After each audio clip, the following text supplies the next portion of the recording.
जलयुक्त शिवार योजना केली.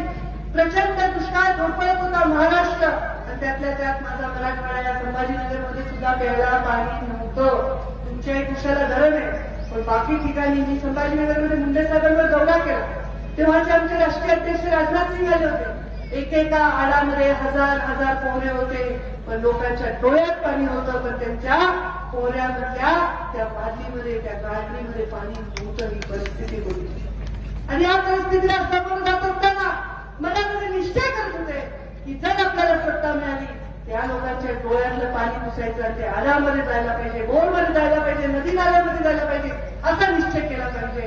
आणि म्हणून जलयुक्त